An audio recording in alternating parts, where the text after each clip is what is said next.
반갑습니다. 타임 레버리지. 시간을 들여 막대한 시기로 치환한다. 네, 이제 다시 일상으로 돌아가시는 분들도 계실 것 같고요. 오늘까지 연차를 쓰셔가지고 쭉 쉬시는 분들도 계실 것 같은데요. 아무쪼록 오늘도 좋은 하루, 건강한 하루 보내시길 바라겠습니다. 오늘도 함께 성장해 주심에 대단히 감사드립니다. 천천히 들어가 볼까요? 아크인베스트의 수장이죠. 돈나무 언니 캐시우드가 이런 말을 하고 있습니다. 비트코인은 신흥 자산 클래스의 선구자이다. 저는 이 말에 굉장히 동감을 합니다. 그렇죠? 현재 블랙록의 CEO 레리 핑크 역시 비트코인을 하나의 자산 클래스로 인정한 바가 있었죠. 근데 여기서 한 가지 짚고 넘어가고 싶은 하나의 문장이 좀 보입니다. 좋아요. 비트코인은 신흥 자산 클래스의 선구자이다. 너무나 동감이 되는데요. 글로벌 화폐 시스템이다. 이 말에 대해서는 좀 다시 한번 짚고 넘어갈 필요가 있어 보입니다. 사실 캐시우드가 말한 것처럼 비트코인은 일종의 글로벌 화폐 시스템을 하기 위해 나온 것은 맞아요. 비트코인 백서를 실제로 읽어보더라도 P2P, 피어-투-피어 디지털 캐시 시스템, 전자화폐 시스템을 하기 위해 나왔죠.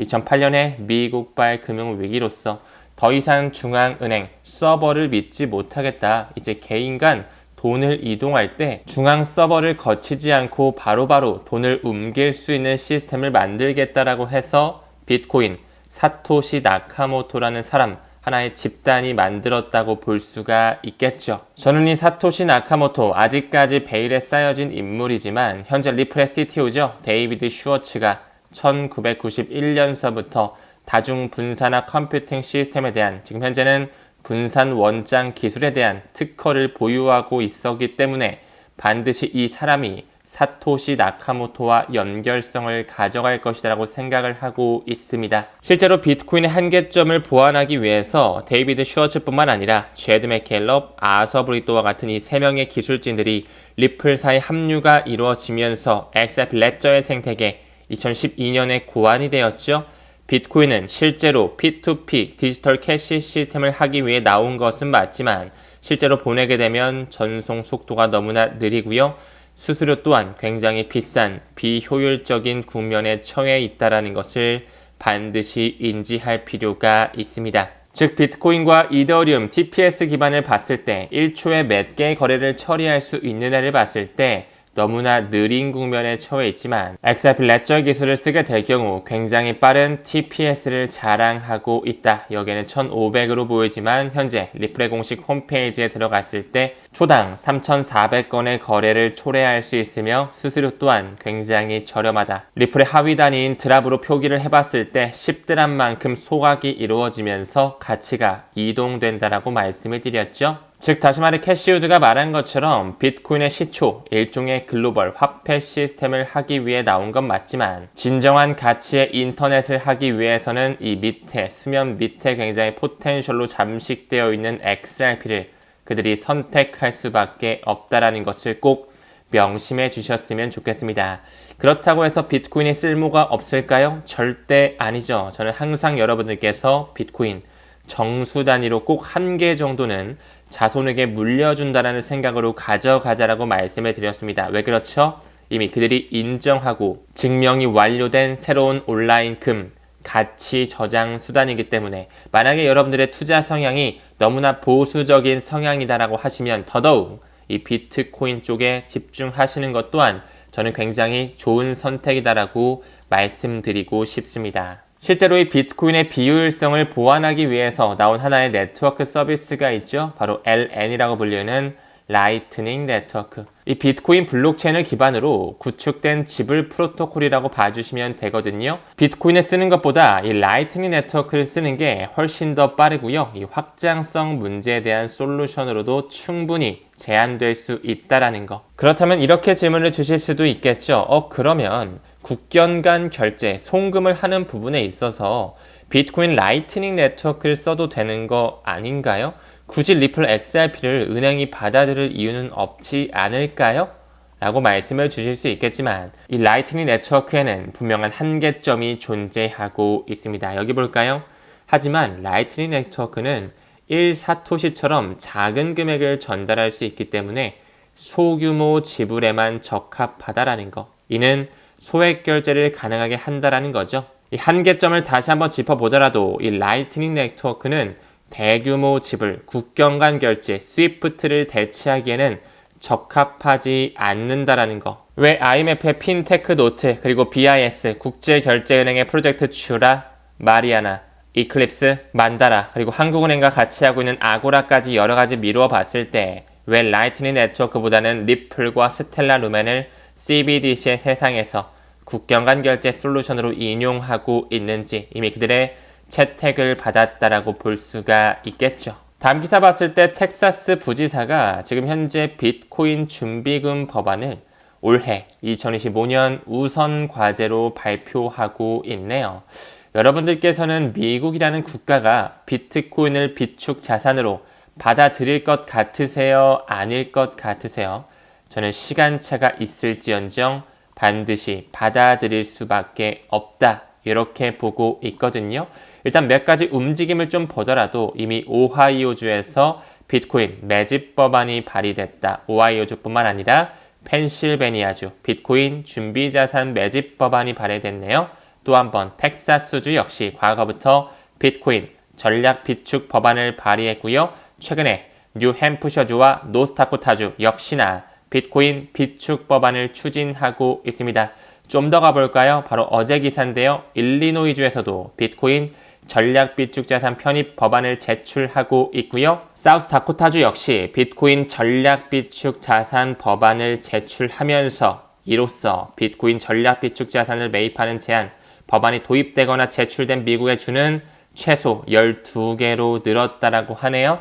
시간이 지남에 따라서 각 주정부에서 비트코인을 받아들이는 비축 자산으로 하자라는 법안들이 나올 것에 저는 확신을 가지고 있습니다. 또한 체코의 중앙은행 총재는 외환 보유고의 5% 정도는 비트코인을 투자하자 이런 안건을 이사회에 제출할 예정이라고 하는데요. 이 의사회 의결이 이루어진다면 약 1,400억 유로 규모의 외환 보유고 중 5%를 비트코인을 투자하게 된다라는 것. 아직까지는 제출의 움직임, 그들의 입김에 불과하지만 어떻게 액션이 취해지는지를 볼 필요가 있겠죠? 정말 미국이라는 국가 단위뿐만 아니라 IMF, 국제통화기금에서 권장하는 외환 보유고에서 비트코인을 받아들이게 된다면 글로벌 포모에 대한 순간은 반드시 다가올 수밖에 없겠죠. 이 외환 보유고에 대한 정의를 한번 짚고 넘어갈까요? 이 외환 보유고는 중앙은행이라든지 외국 국립은행 등등에서 예치된 외국 통화 예금이다라고 하면서 현재 정부의 자산으로 달러, 유로, 엔, 파운드, 위안화 5대 기축 통화들이 준비 통화로서 사용이 되고 있고요. 특히 미 국채로서 보유되고 있는 외환 보유고 안에 정말 5%라도 비트코인이 들어가게 된다면 얼마나 큰 글로벌 포모의 시기가 들어오게 되는지 저는 가능성이 없는 얘기라고는 생각하지 않습니다. 지금 현재 미국의 상원 신시아 루미스 역시 비트코인 전략적 준비금 도입 우리가 빨리 채택을 해야 된다. 도입에 대해 촉구를 하고 있거든요. 과거에 이 신시아 루미스 미국의 상원 의원은 2025년에 비트코인뿐만 아니라 다양한 디지털 에셋을 받아들여야 된다 이런 말을 하면서 연준에서 비트코인 100만 개를 매입해야 된다라는 이런 의견까지 전달한 바가 있었죠. 몇몇 분들은 이렇게도 말씀을 하시더라고요. 지금 현재 비트코인은 탈중앙화되어 있는데 미국에서 그거를 왜 받아들여요? 미국이라는 국가는 절대 탈중앙화된 비트코인을 전략적 비축 자산으로 안 할 거예요. 그리고 미국과 함께 G2 국가로 손꼽히는 중국이라는 국가도 엄청난 비트코인을 가지고 있는데 그 비트코인을 과연 미국에서 전략적 비축 자산으로 채택을 할까요? 그렇게 말씀하시는 분들도 계실 수 있겠지만 중국 정부가 가지고 있는 이 19만 4천 개요. 비트코인의 총량인 2,100만 개를 비율로 따졌을 때 1%도 안 되는 비중이라는 것을 잊지 마시길 바라겠습니다. 한 언론에서는 ETF와 정부, 마이크로 스트래티지가 가지고 있는 비트코인을 총 합쳤을 때 총량의 31%를 보유하고 있을 것이다. 우리가 한번 최근 걸로 미루어 볼까요? 지금 현재 거래소가 가지고 있는 물량, 대형 채굴 업체들이 가지고 있는 물량, 블랙록과 피델리티를 필두로 한 ETF로서 가지고 있는 물량, 미국 정부 또한 20만 개 정도 가지고 있죠. 마이크로 스트래티지 뒷배가 그들과 연결되어 있다고 말씀을 드렸죠. 이 중에 약 70%는 이미 미국에서 쥐락펴락할 수 있도록 포션을 장악하고 있다.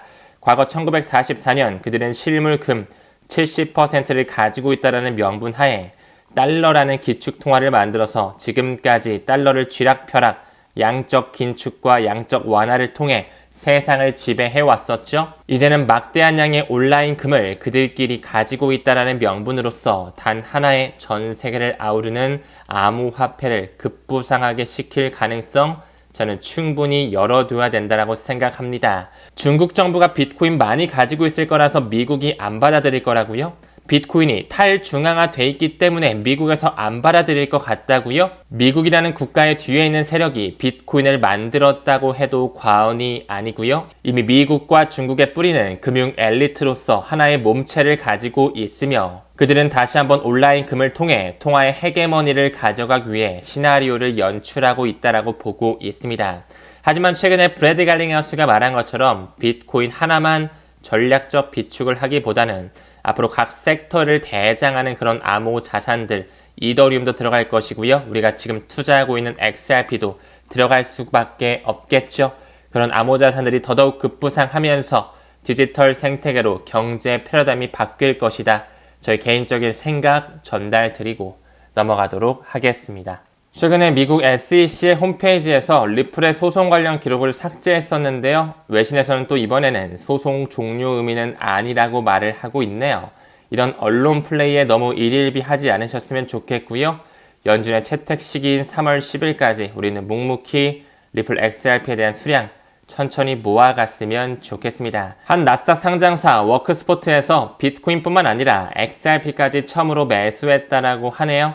물론 매수액은 100만 달러 미만 그렇게 큰 돈은 아니겠지만 추후 잉여 현금이 발생하면 추가로 비트코인뿐만 아니라 XRP까지를 매수할 것이라 얘기하고 있습니다. 이제 슬슬 XRP의 진가가 수면 위로 떠올라지면서 많은 기관의 채택을 받을 수밖에 없는 움직임, 시간 문제라고 생각하고 있습니다. 또한 전 바이낸스의 CEO죠. 창펑자오가 비트코인 100만 달러 돌파를 예측하면서 정부 간의 매입 경쟁 가능성이 크다 이렇게 얘기를 하고 있는데요. 앞서 언급드린 것처럼 여러 미 주정부에서 비트코인을 받아들이는 움직임 그리고 체코 중앙은행의 총재가 말한 것처럼 외환보유고의 어느 정도 포션에 비트코인이 편입되게 된다면 정말 자오장펑이 말한 이 가격이 완전히 불가능한 수치라고는 생각하지 않습니다. 대신 이번 사이클은 아니겠죠?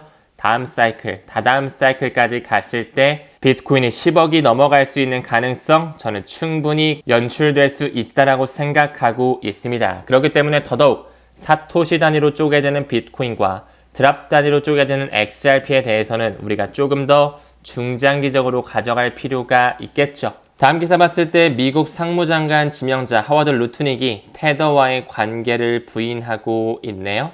잠깐 읽어봤을 때 미국 상무장관 지명자 하워드 루트닉이 테더와의 관계를 부인하고 있대요. 또한 그는 달러 기반 스테이블 코인은 미국 기업의 철저한 감사를 받아야 된다 이렇게 강조하고 있다고 하는데 사실 우리는 정답지를 알고 있죠. 왜 발뺌할까요? 미국에서 테더와 조금 등한시하고 배척하는 듯한 느낌을 보여주는데 이 차기 상무부 장관 하워드 루트닉이 너무나 테더와 연관성을 가지고 있는 인물이니까 이런 언론이 나오고 있는 것이겠죠. 지금 현재 미국의 고위급 인사들이 모두 다 친암호화폐 진영의 위원들로 포진되어 있습니다. 거기에 역시나 상무부 장관도 들어가 있었어요. 하워드 러트닝. 과거부터 트럼프의 오랜 친구이자 이 켄터 피츠제럴드라고 하는 사모펀드를 이끌고 있는 사장이 됐죠. 미국의 억만장자로 알려져 있을 뿐만 아니라 테더에 20억 달러를 투자한 이력, 지분 5%를 보유하고 있거든요.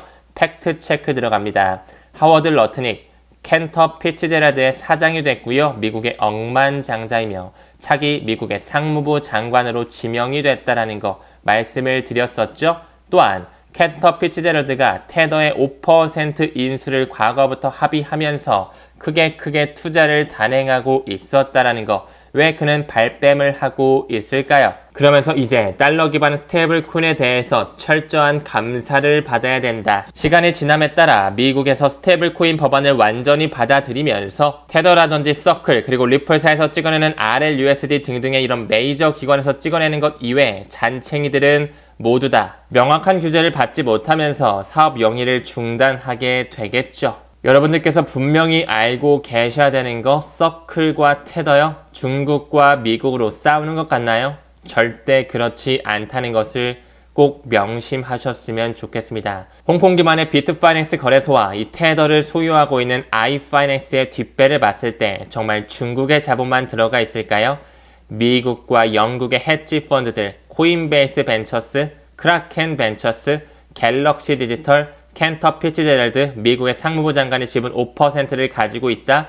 이미 미국과 영국을 필두로 한 벤처 캐피탈, 헤지 펀드의 자금이 굉장히 깊숙하게 들어와 있다라는 거. 결론적으로 그들은 서클과 테더를 통해 미 국채를 계속 담보로 하면서 달러에 대한 헤게모니를 꾸준히 가져가기 위해 단물 빼기를 하고 있는 것이죠. 하지만 시간이 지날수록 탈달러화에 대한 시나리오가 연출이 되면서 단일 체제에서 다극 체제로 에너지가 마이그레이션 될 것이라는 것 천천히 보면서 우리는 더더욱 미래에 살아남을 수밖에 없는 미국이라는 국가가 활용할 수밖에 없는 코인에 집중할 필요가 있겠죠. 얼마 전에 FOMC 회의가 열렸죠. 결국 예상치에 부합하게 금리는 동결이 됐고 파월의 입을 주목하자라고 말씀을 드렸는데요. 굉장히 신중한 모습을 보여주는 연준 의장의 모습이 보여졌습니다. 그쵸? 트럼프의 정책을 지켜보겠다고 하면서 아직까지는 금리 인하에 대해 서두를 필요가 없다라고 말하고 있습니다. 하지만 시간이 지날수록 과거에 트럼프 1기 행정부 때처럼 달러에 대한 약세 국면이 펼쳐지고 미 국채에 대한 하향 안정화를 통해서 글로벌 유동성 장세가 펼쳐질 것 알트 시즌 또한 조만간 도래할 것으로 보고 있습니다. 또한 제롬 파월이 이제 암호화폐 고객에 서비스 제공할 능력이 충분해졌다. 은행이 암호화폐를 받아들일 수는 있다. 물론 리스크 관리가 포인트겠지만 나는 발전과 혁신에 반대하지 않는다. 슬슬 암호화폐, 블록체인에 대한 산업을 받아들이는 움직임이 나오고 있죠. 또한 정부 효율 부서를 이끌고 있는 일론 머스크가 연준의 직원이 너무 많다라고 지적한 바가 있었죠. 우리는 주어진 임무를 완수하기 위해 노력하고 있다. 슬슬 새로운 미국의 대통령 트럼프 2.0에 대한 고위급 인사들의 말을 들어가면서 조금씩 연준에서도 받아들이는 듯한 모습을 보여주고 있습니다. 시간이 지나면 지날수록 법적 공방으로 묶여왔던 리플 XRP의 펀더멘탈 역시 완전히 풀리게 되면서 가치 상승이 일어날 것이다. 믿어 의심치 않고요. 우리는 여유 있는 마음으로 크립토 시장에 머무르면서 그들이 기관의 자금으로 끌어올리는 시기, 대중들에게 유인하는 그 미디어가 동반될 때까지 묵묵히 우리만의 길을 걸어갔으면 좋겠습니다. 금일 영상은 여기서 마무리 짓고요. 오늘도 끝까지 시청해 주심에 대단히 고맙습니다. 우리는 모든 면에서 점점 더 좋아지고 있습니다. 감사합니다. 성투합시다.